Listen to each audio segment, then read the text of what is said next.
With threats to our nation waiting around every corner, adaptability is more important than ever. When conditions change without notice, quick strategic thinking is crucial. And with obstacles consistently impending, determination is essential in overcoming them. It's this willingness, decisiveness, and resilience that sets Marines apart. With our fighting spirit, we don't just fight battles, we win them. Marines are the constant our nation counts on to fight the unknown. And through adaptable problem solving, we do just that. Learn more at marines.com. With the Lucky Land Slots, you can get lucky just about anywhere. This is your captain speaking. We've got clear runway and the weather's fine, but we're just going to circle up here a while and get lucky. No, nothing like that. It's just these cash prizes add up quick. So I suggest you sit back, keep your tray table upright, and start getting lucky. Play for free at LuckyLandSlots.com. Are you feeling lucky? No purchase necessary. Void where prohibited by law. 18 plus terms and conditions apply. See website for details. Step into the world of power, loyalty, and luck. I'm gonna make him an offer he can't refuse. With family, cannolis, and spins mean everything. Now, you wanna get mixed up in the family business. Introducing The Godfather at ChumbaCasino.com. Test your luck in the shadowy world of The Godfather slot. Someday, I will call upon you to do a service for me. Play The Godfather, now at ChumbaCasino.com. Welcome to the family. VGW Group. No purchase necessary. Void where prohibited by law. See terms and conditions. 18 plus. 7 of the Rio 2016 hockey gold medalists are returning to the Olympics 5 years later. But don't call them the reigning champions. That's the message from captain Hollie Pearne-Webb, as 9 of the 16-strong squad are set to make their Team GB debuts in Tokyo this summer. We hear from Hollie and the men's captain Adam Dixon on this episode of Anything But Footy, the Olympic and Paralympic podcast. I'm John. And I'm Michael, and heading into the games as defending champions, not reigning champions, we've already been told about that, always adds pressure to the build-up, with more focus from the media and fans alike. Coming up, we speak to another of Britain's Olympic champions from 2016, heading back to Tokyo as he struggles to find the form of 5 years ago in Rio. Yeah, I've worked really hard throughout my career to take my failures as positives, and I failed 2012, 2019, the World Championships, 2010 at my first Commonwealth Games, I hit the board. I've worked really hard on not just getting bogged down on, yes, it went wrong and I failed, but why? Jack Laugher coming up, but Anything But Footy wouldn't be Anything But Footy without lots more as well, with the latest Team GB team announcements: shooting, triathlon, swimming. We'll talk athletics, paracycling, and how many positive COVID tests there were at the 2 biggest sporting para events in the world before Tokyo. We'll be telling you. And we also love to hear from you, of course, and you can get in touch anytime at Anything But F on Twitter, or you can also follow us and send us a message on Instagram and Facebook as well. Our website is there for you, anythingbutfooty.com. You can send a message via the website, or just drop us an email directly, anythingbutfooty@gmail.com. So one of the biggest team announcements before the Olympics has taken place, with 36 names being added to the Team GB roster for this summer's Olympics in 5 weeks' time now. 16-strong squad each, plus reserves for the men and women hockey teams have been revealed. There's youth and experience abound in the women's squad, who won gold 5 years ago in Rio. But as you'll hear from the captain in moments, that's a different time and a different team. They want to win their first gold medal this time. So, Michael, who's in the men's, women's hockey squad? Well, we'll start with the hockey women's squad, and on the plane, Giselle Ansley, one of the 9 Rio returnees. Grace Balston, who is a debutante. The 21-year-old Fiona Crackles. Maddie Hinch, the goalkeeper, saved the crucial penalty against Holland in the final 5 years ago. Sarah Jones is one of 2 Welsh players named. Hannah Martin. Shona McCarlin. Lily Owsley. The 20-year-old Izzy Petter. Ellie Raya. One of 2 Scots, Sarah Robertson. Anna Toman. Susanna Townsend. Laura Unsworth for her 3rd Olympics, and she's got 276 British and England caps so far. And Leah Wilkinson makes up the 16. And the women's reserves, Amy Costello, the Scottish defender. And the Welsh hockey player Sarah Evans, all led by their captain and Rio gold medalist Hollie Pearne-Webb, who we caught up with at the team announcement earlier. Hi, I'm Hollie Pearne-Webb, and I am delighted to be selected for my second Olympic Games this summer. First one went okay, didn't it? First one, yeah. For the first Games and winning gold, I don't think your ratios can get better than that. What are your reflections and memories 5 years on from the glorious night at the Diodoro? Yeah, the Rio Olympic Games obviously was incredibly special. My first Olympic Games, was expecting a roller coaster as Olympic Games normally go, and it just went so smoothly. I feel very, very fortunate that I sort of joined into the last 4 years of a 12, 16-year journey for a lot of the women that were in my team. So very, very fortunate that I got to sort of just be that little bit right at the end. But it fills me just with pride, smiles, and I still have to pinch myself to even believe that it happened. So yeah, it's just given me extra motivation and excitement for the last 5 years leading into Tokyo. You say the little thing. You scored the crucial penalty, didn't you? Yeah, I did. I was always in that penalty shuffle group, but yeah, my coach Danny had never selected me before, so it was a bit of a surprise to be picked as number 5. But yeah, obviously very, very pleased that I was, and yeah, an unbelievable moment that I don't think I could ever in my wildest dreams as a defender and someone who doesn't score many goals to have experienced. And does it get better then becoming captain and now leading into the Olympics? I mean, I don't know if it's better because obviously as a little kid, as 8-year-old, I just dreamt of going to Olympic Games, playing hockey and winning a gold medal, and obviously I've achieved that, and obviously it's filled me with a huge sense of pride. But yeah, being selected now for my second Games and going there as captain, is something, as I mentioned it, like I've never, ever dreamt of that. And it's a huge honour, probably one of the biggest honours in my life. So, again, I have to sort of pinch myself, and I don't think it will seem real till probably after the Games.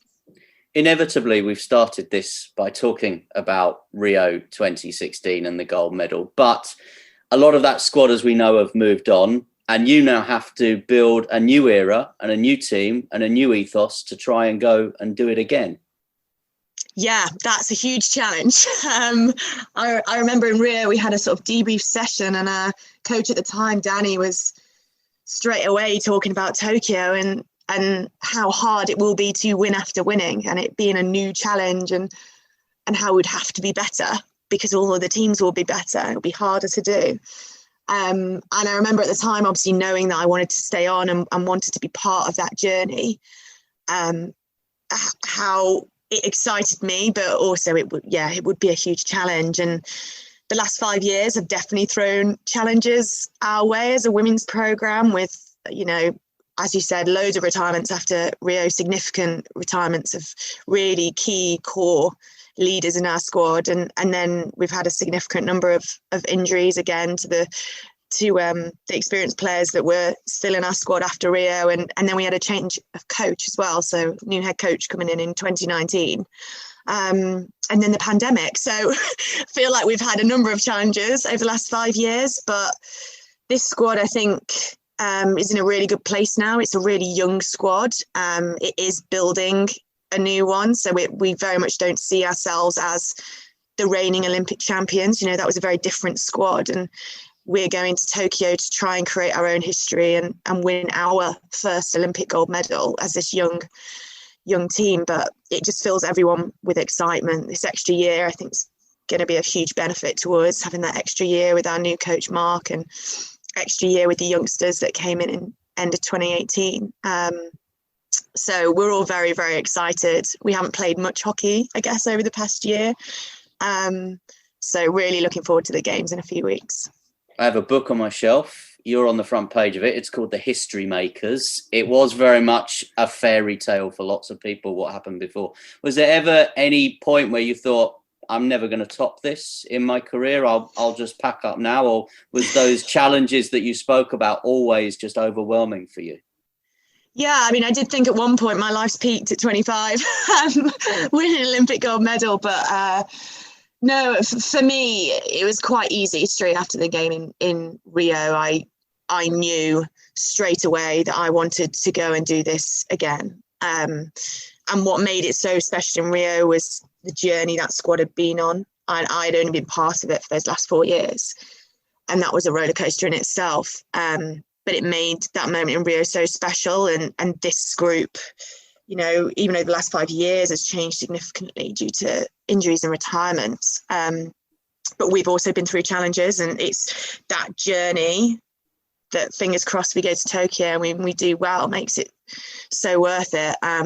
So yeah, for me, it just added extra motivation. Looking forward to the journey with the whole squad of 26 and those girls that had also been involved before that. That makes the cycle really special, I think. Absolutely. You mentioned not to really call you the reigning champions. And I think that's really interesting from a media point of view, because it's something that Michael and I will talk about in the podcast pretty much every month. It's, well, the reigning champions are doing this, the reigning champions are doing that. And maybe that's a focus for us media, a message for us media, that please treat us as the new team rather than the team gone by. Yeah, because this group, this squad has a very different feel to it. You know, it's a really, as I mentioned earlier, young squad, and so much more inexperienced than the squad that was out there in Rio. And part of our goals that we've talked about is we want to go and win our first Olympic gold medal. And this group hasn't done that together before. And so we want to create our own history. You know, we're so fortunate of the legacy we've got and all the women that have come before us. And that's a huge part of why we decided to keep our same vision as last cycle. We want to be part of a long story for women's hockey in this country. But yeah, we're going out to Tokyo to create our own history as a very new look, feel squad. I think at the very beginning of its journey, really. So yeah, it's exciting. Final one then for me, Hollie. Looking at it, because you're in it, has British hockey moved on from Rio in terms of, have you really capitalised on that achievement? I mean, I think looking back over the last year with not much hockey being played, it's hard to answer that one. But I think if you look at 2018, where we hosted the Women's World Cup, which I think, correct me if I'm wrong, but I think it was the biggest audience for a women's standalone sporting event we'd ever seen in this country. And that obviously was as England rather than a GB being a World Cup, but that was just incredible to walk out in a home crowd of 10,000 people at Lee Valley, right by where the girls had created history in 2012 winning a bronze medal as GB. So if I think back to when I was an 8-year-old and just starting playing hockey, and would that sort of thing happen? Absolutely not. And did I ever dream of being in that position of walking out there? Like, absolutely not. So I do think hockey in this country has come on leaps and bounds, and women's sport in general, and there's still a long way for that to go. But I'm very happy and very proud to be part of that driving force with women's sport and getting more visibility out there. Fantastic. Thank you very much, and all the very best. Thank you very much. In Tokyo this summer. I think it's a fair point that Hollie says they're not reigning champions, Michael. We've said it as I said to her, we say it most months. They're the reigning champions. But it's not like Linford Christie. It's not like Andy Murray. It's not like Alistair Brownlee, Mo Farah. They're not the same team 5 years on. No, they're a very different team. And I think when you look at the way the GB women's hockey team progressed, it was a 8-12-year plan, if you like. It was a bronze medal winning team in London in 2012. They then went on pretty much as a group as a whole and achieved what they achieved in Rio. Then we lost the legends, if you like. They moved on, they retired. Names that people know: Kate Richardson-Walsh, Helen Richardson-Walsh, Sam Quek in the jungle. All these names that had become very familiar over 17 days or so in Rio. And we had a small nucleus but we had a lot of new players come in. And so I think the team have to get into that mindset that this is not just a continuation of the Rio story. This is the start of our story. And realistically, this is probably not their time. They probably need to go on that journey that the class of 2016 did. And actually, they should be looking at Paris in 3 years' time, or maybe for some of them, Los Angeles in 2028. Because they won the silver, England, didn't they, at the Glasgow Commonwealth Games? They won bronze in London 2012 as Britain, silver as England in the Commonwealth Games, and then obviously went to Rio and won the gold. I think you're absolutely right. But I do like the way that they are talking about creating their own bit of history. Because it's still an achievement, as we keep saying, to go to the Olympics is still an achievement in itself. And in fact, let's talk in a moment to the men's captain, because, you know, we talk about that with him, about what an achievement it is. Yeah, the men's squad of 16 has 12 Olympic debutants and in good form, having narrowly missed out on a bronze medal at the Euros in Holland, where they, of course, competed as England recently. So the men's squad, David Ames, one of 4 returning for his second Olympics in Rio. Liam Ansell. Brendan Creed. The 22-year-old Jacob Draper, one of 2 Welshmen. It's the first time in 21 years since Wales were represented in the Team GB men's hockey team at the Olympics. James Gall. Chris Griffiths. 22-year-old goalkeeper Hollie Pearne. Phil Roper. Liam Samford. Rupert Shipperley. Ian Sloan. Tom Sorsby. The youngest player at 21 years of age, Zach Wallace. Jack Waller. And Sam Ward. The men's reserves, another Scotsman in there, Alan Forsyth. And Harry Martin. Again,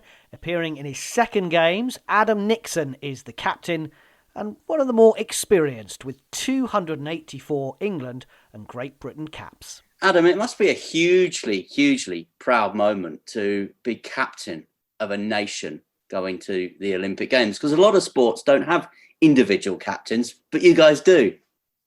Yeah, it's it's a huge honour to be an Olympian. There are very few of us around, and probably even fewer can call themselves captains. So yeah, I do consider myself extremely lucky to be in this position. It's something that I know my mum and dad especially, but you know, all my family and friends back home will be so chuffed for me. But it's been a long time coming. I'm 34 years old, the oldest guy in the team, and hopefully some of that wisdom can trickle down through the rest of the guys, because we've got guys who are in their early 20s who I don't understand their fashion or their music anymore. So I've got a job on my hands, but yeah, it's certainly an amazing position to be in, one that I absolutely love, and looking forward to the summer. And you talk about not many people have the opportunities to be an Olympian. Since 1896, there's only been about 6,000 people from these shores. So it is a pretty elite club. So what does it mean to you? Yeah, I've never really answered this question, so it's quite a tricky one. But I guess it just means, it means so much on many levels, but I've been around in this game for so long. I know I picked up a stick when I was 5 years old, and genuinely I was hugely inspired by watching footage of the Olympic Games and watching GB play. I had an old VHS that I think had GB versus Holland. We lost, but I did something with me. It just that was sort of, I was sort of destined, so long as I could keep progressing through the ranks, that's where I wanted to be, and that was sort of the big overarching goal for me as a hockey player.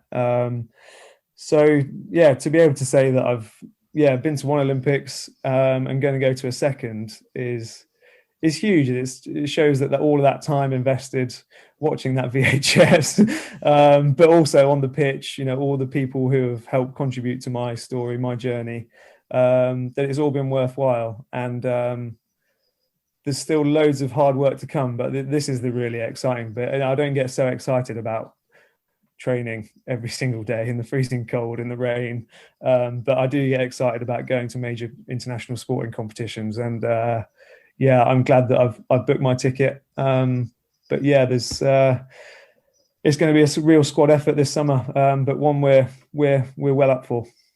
Well, you mentioned the squad. Just with England, obviously at the Euros, has that put you in a good frame of mind and good form? Yeah, I mean, I sort of have to juggle, the GB captaincy with England captaincy, and it's not always easy. But the the European Cups was just this couple of weeks has been really good. Minus a medal. Don't forget we're in this business for medals. We were so close, and it was such a frustrating tournament because we were so close, knowing that we'd really rattled the world champions Belgium and taken 3 points off them in the group stage.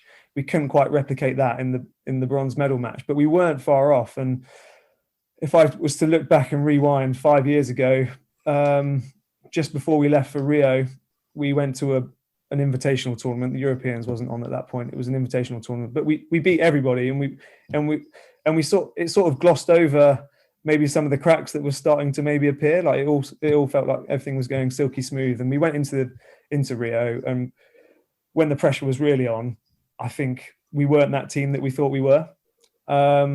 This time round, back in Amsterdam, the England performances, I felt that we truly went after it. Like there were no regrets coming off the pitch. That you can sometimes get. I wish I'd just tried that a little bit harder. There was none of that. Like I felt that every single person on the pitch really contributed, and we're just trying to. Yeah, it's really important to have some momentum going into the Olympics, and I think we're in a good spot. We're not getting carried away. We know it's going to be hard. The group stage is very hard. We've got a very tough group, and yeah, I genuinely think we're ready. And obviously, this is Team GB, so you've got the Welsh, two guys competing for Wales for the first time in 21 years in the British men's hockey team, and Scots as well. How important is it that it is made up of the home nation? Hugely important. I mean, I think it's something when I've heard Eddie Jones, albeit talk about rugby in England, his side sort of reflects society, the backgrounds and things that they've got going on. I think that's really important that, to help inspire more people into the sport. I think, you do have to have people from different walks of life. And just to touch on those two Welsh guys, Rupert and Jacob, I mean, actually, I think it was the VHS that I watched. David Hacker, he was the last Welsh player to play in Sydney 2000, 21 years ago. So I know that very well. So to have those Welsh guys in is so good, because I think, they've been going about their business as a national team in some, pretty impressive manner. Like the last Europeans that we had out in Antwerp, they put a really good shift in. And they've been, really progressing on the international scene. So I think it rightly reflects that they now have two players in a 16-man Olympic squad. So congratulations to them both. And we have come through as a nation such a divisive time, haven't we? And I think sportsmen and women seem to be very aware of that, and very aware of this moment that you have now, this opportunity to try and bring us all together a little bit back, building on that theme of what you were just saying. Yeah, I think there was definitely a selfish part of that. I think if I speak on behalf of the athletes, at one point the Olympics didn't look like it was going ahead. And I'd been training for 4 years, and I was thinking, oh no, this can't be happening. So it was so grateful to be able to have the games rearranged, and an incredible amount of work has gone on. But I think, sport can play an amazing part in the psyche and just the atmosphere of the nation. We've seen it in the Olympics gone by, and no greater so than the London Olympics, when the whole nation just came alive. People get behind sports that they've never even considered or didn't even know were sports, and then people become household names. So I'm not saying that I want to become a household name, but I think it's just, that's the power that sport does have. And yeah, if we as the men's hockey team can contribute to that in any small way or significant way, then we're all down for it.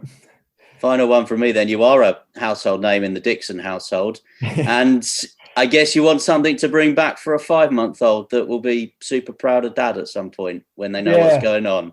His Olympic dream was shattered. He was my wife and my boy were hoping to come out, and then the news of no overseas spectators put a quick stop to that. So to come home with a medal to show for my efforts, the team's efforts, would be the icing on the cake, and probably one that I could actually retire on, being 34 years old. And you're doing daddy daycare at the moment. We've all done it. Michael and I do it as well. How are you finding it? Because you're going to be away, for 6 weeks? Yeah.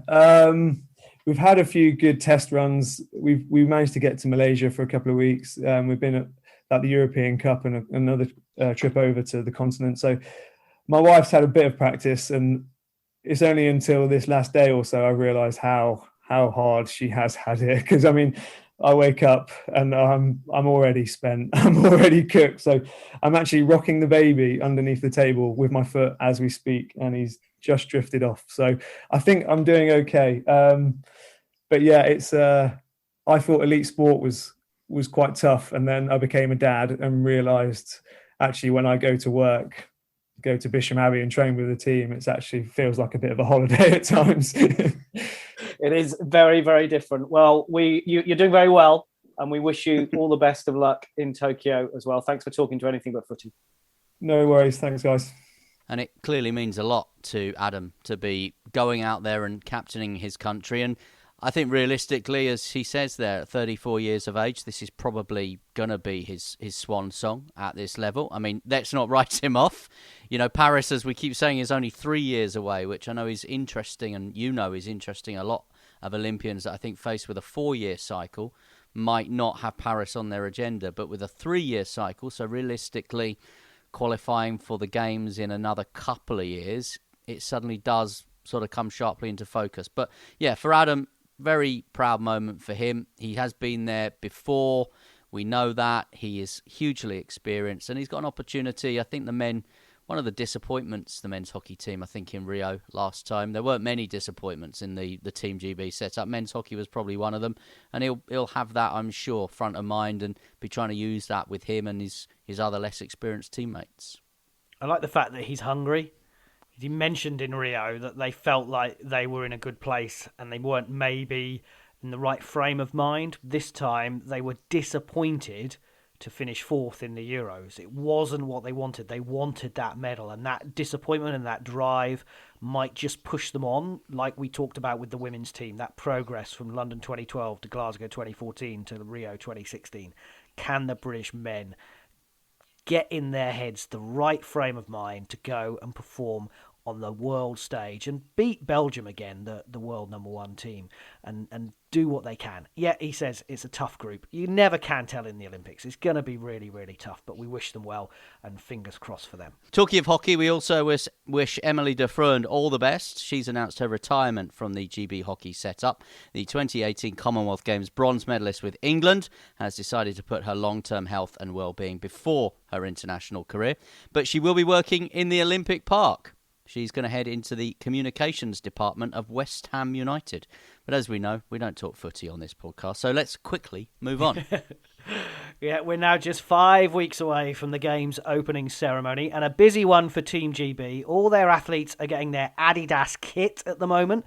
Ben Sherman's ceremonial wear looks very smart for the opening and closing ceremonies. The so-called kitting out process at the giant NEC in Birmingham well underway. We'll hear from a couple of them, literally a couple, who've been there this week, and more on Birmingham 2022 to come as well. Another flurry of Team GB team announcements then. 2 new names for the British swimming squad, taking the total to 30 swimmers now competing in Tokyo. Laura Stevens and Lucy Hope will both make their debuts after some eye-catching displays at the European Championships and the Glasgow Meets events in recent weeks. Hope won 4 golds in the relays. Stevens also won a relay gold and smashed her PB by half a second in the 200 fly. It's a yes for Yi from the selectors after winning the Leeds World Series Triathlon we told you about in the last episode. Alex Yi becomes the 5th and final British athlete to compete in the triathlon in Tokyo. Don't forget there's a new team event gold medal up for grabs as well. It also confirms no place for double Olympic champion Ali Brownlee. 23-year-old Amber Hill is now the most experienced British shooting athlete going to the Games this summer. After getting selected as the 5th shooter in the squad, she'll compete in the women's Olympic skeet, having reached the final in Rio 5 years ago, aged just 18. She's also ranked number 1 in the world. And I'm not allowed to call it synchro anymore. No. artistic swimming. And huge congratulations to Kate Shortman and Isabel Thorpe, who've booked a British spot at the Olympic Games. Now, they haven't officially been named by Team GB as yet, but well done to them. Supported by Swim England, you're on your way to Tokyo after finishing 7th in the qualifying event in Barcelona, and the top 9 were guaranteed a place in Japan. We mentioned the Olympics can be the start of something, but it can, of course, also mark the end. More retirements announced this week. Rio silver medalist Siobhan Marie O'Connor, who won gold at the World, European and Commonwealth Games level, says that she was very disappointed not to have been able to compete again in the Olympics this summer, but she has achieved her dreams and travelled the world. She has, of course, remember, spent her whole career battling with colitis too, and has vowed to continue highlighting the condition.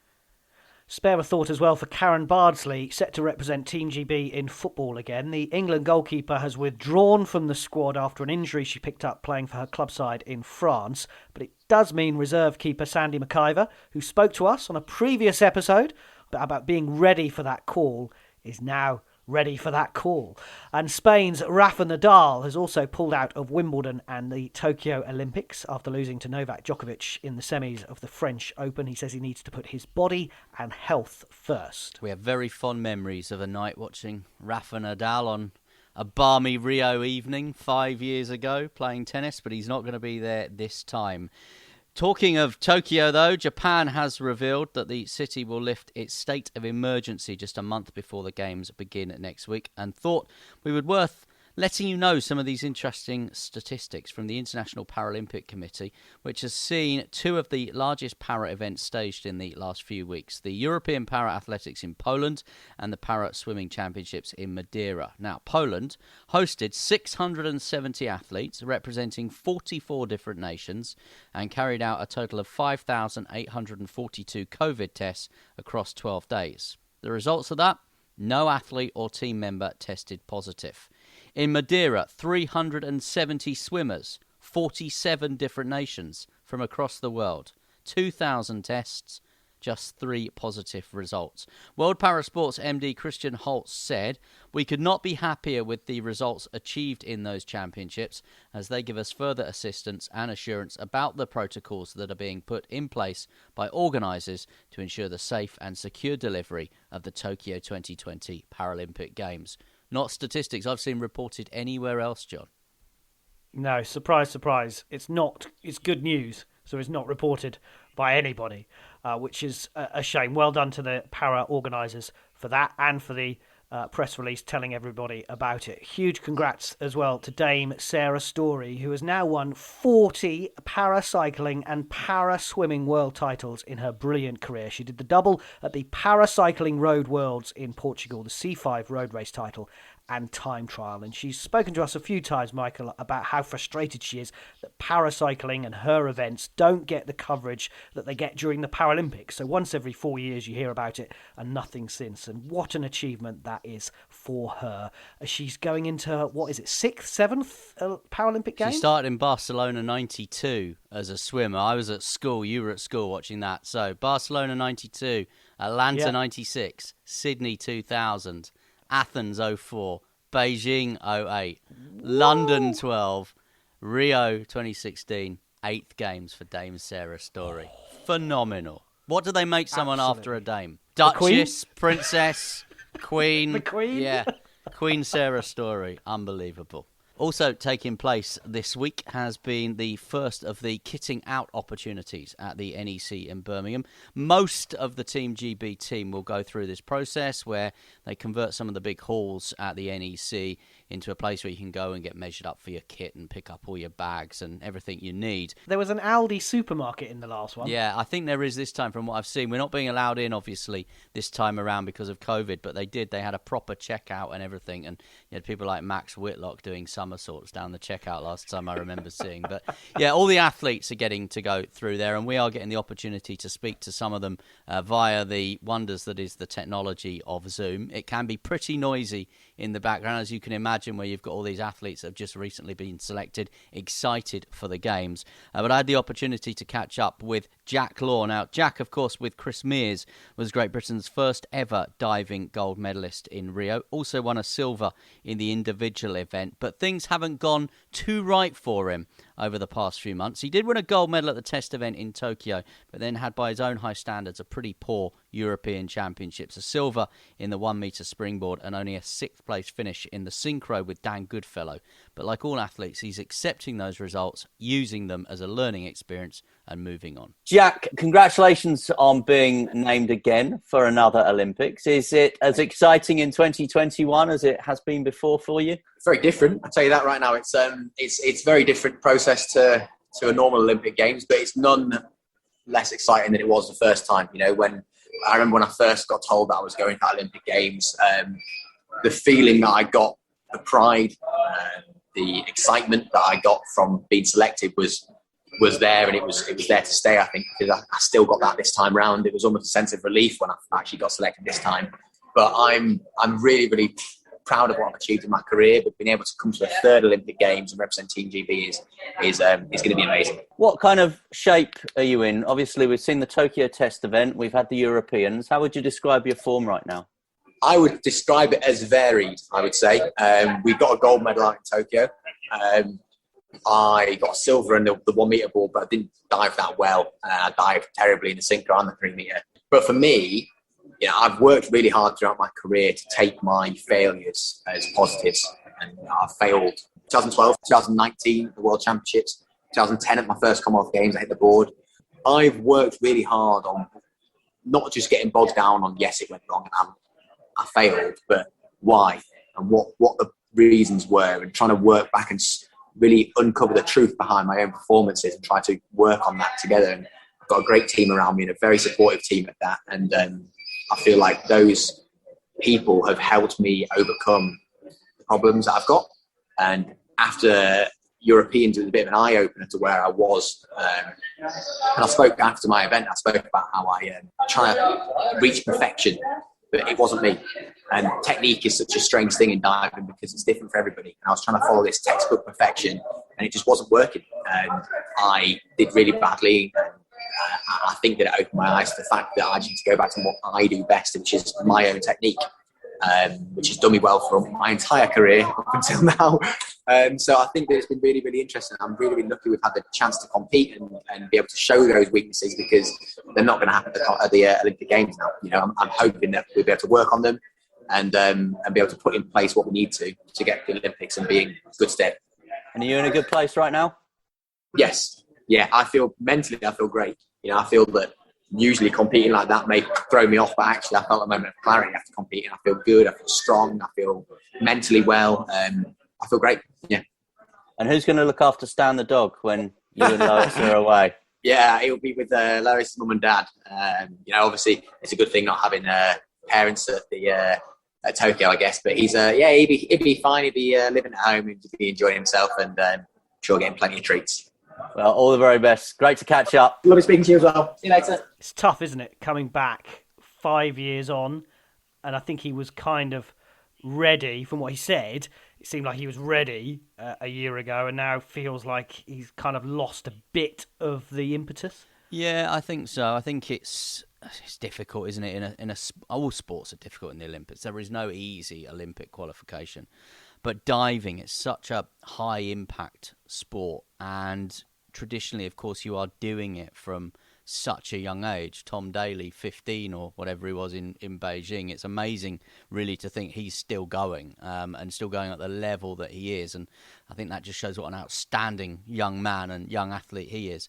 But I think for Jack, this has been a difficult year for him. I think he's not probably going into these games feeling in the right frame of mind that he would have been maybe 12 months ago, and certainly as he would have been going into Rio. But as you heard there, he's told me he's okay. He's in a good place. And, you know, I think unusually with Jack, he will have his support network in Tokyo with him. Most people won't, because families have to stay at home, but he lives and is in a relationship with Lois Toulson, who's another British diver who's qualified. She won a silver medal in the test event in Tokyo. A European synchro champion with Eden Cheng, finished 5th in Rio with Tonya Couch as well, and she's super excited to be going. I feel like obviously with COVID, we've had a bit of downtime and it's been a bit slow. But coming here and trying all the kit on, it's really gotten us excited, and knowing that it's literally around the corner now, just a couple more weeks of hard training and then we'll be there in the moment. It's super exciting. But you used that year quite well, didn't you? Not just in training, but bought a house and everything else. Yeah. Is it? Yeah, it's been a big year with everything. Jack, my boyfriend's also a diver. He moved in with my parents, so with his in-laws. It was supposed to be for 3 weeks, I think, at the start. Ended up being 5 months. So yeah, it all got quite cosy and training in the garden and everything. I think it's definitely kept us motivated, being together, been a nice little unit. And how is that dynamic between you and Jack? Do you talk about things other than diving? How do you escape the pool? Yeah, I mean, I think we're quite good. We can definitely tell when each of us had a good or bad day and how to deal with each other. But we're obviously always there if anyone needs to talk and like bounce ideas back of things at training, what will help and things. But we definitely don't talk about diving all the time. So yeah, I think we've got a good balance, but it's definitely helpful to have each other, especially going away to the games as well. And tell us a little bit about how important the city of Leeds Diving Club has been for your development. Yeah, I mean, I've always been a Leeds diver. Quite a lot of I think all of the Leeds divers that go to the Olympics have all moved there, whereas I started there and I've been there my whole life, my whole diving life, which has been 14 years now, I think. So yeah, it's been massively important. And the team around me in Leeds and just everything has helped me get here. So yeah, I'm massively grateful to everyone there. And what will it mean to you to be back at the Olympics representing your country?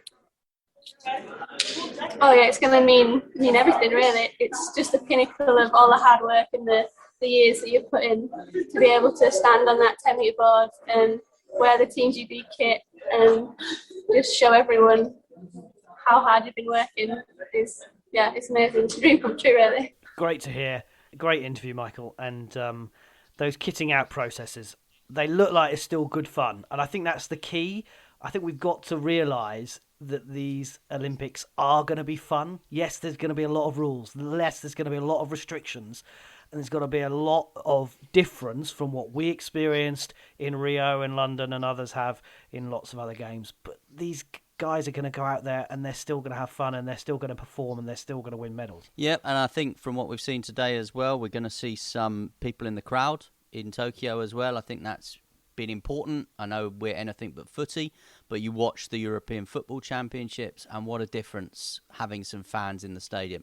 Even if it's not quite full houses, I know we have had some games in Budapest with 50-odd thousand people there, but even getting 12,000 into Hamden just made a big difference. And just having some fans, it will probably be people, of course, local to Tokyo, people from Japan. It won't, as we know, be overseas fans, but having some fans in there will be great. And I think, as you said, these games are going ahead. These games are happening. These athletes, for the most part, are ready. And the ones that we speak to, and we speak to a lot of them, probably more than most, they are excited to be going. They want to get there.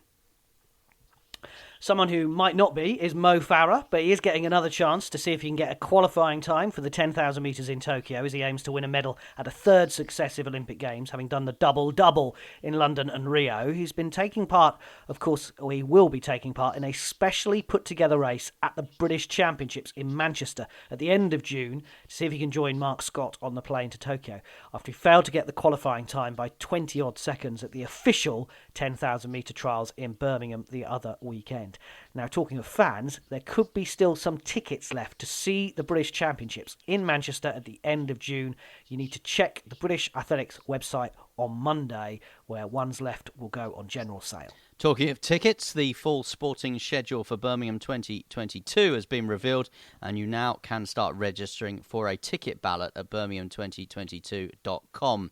And we know, because we have been through Not a ballot! We've been through the London 2012 experience, and we've been through the Glasgow 2014 experience. We know that these will be tickets that lots of people will want. So, get in and maybe be imaginative. Maybe that's my advice. Be imaginative about what you want to go and see and what sessions you want to go and see and what sports you want to go and see. Because there's top quality competition. I was never a lawn bowls fan, but I spent a couple of really good mornings on Gold Coast watching lawn bowls, and it's great. Oh, Gold Coast alert. We've had the first Gold Coast mention of the podcast. We're right at the end as well. Gold Coast alert. So go register for tickets. Try and just go and see whatever you can. It's going to be brilliant. I think by the summer of 2022, and I'm putting my neck on the line here, we'll be really ready for it. We are going to see, hopefully, some full houses for it. So, yeah, get involved in the ballot at birmingham2022.com. Locals will get the first chance to apply for tickets in July. The main ballot will open in September. There are 286 sessions of sport. New ones like 3-on-3 basketball, women's T20 cricket, which will be at Edgbaston, and mixed artistic swimming. Although they call it synchro in the press release, and I'll be having words with the press team for 2022. He will be having words, and soon will just be a very small number of days away from the start of the Olympics. One of the athletes we spoke to this week thought it would never happen, but they are, as Michael said.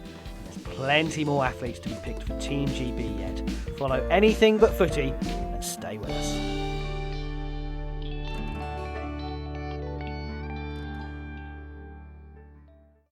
Sports Social Podcast Network. Hello, it is Ryan, and we could all use an extra bright spot in our day, couldn't we? Just to make up for things like sitting in traffic, doing the dishes, counting your steps, you know, all the mundane stuff. That is why I'm such a big fan of Chumba Casino. Chumba Casino has all your favorite social casino-style games that you can play for free anytime, anywhere with daily bonuses. That should brighten your day a little. Actually, a lot. So sign up now at ChumbaCasino.com. That's ChumbaCasino.com. No purchase necessary. VGW Group. Void where prohibited by law. See terms and conditions. 18+.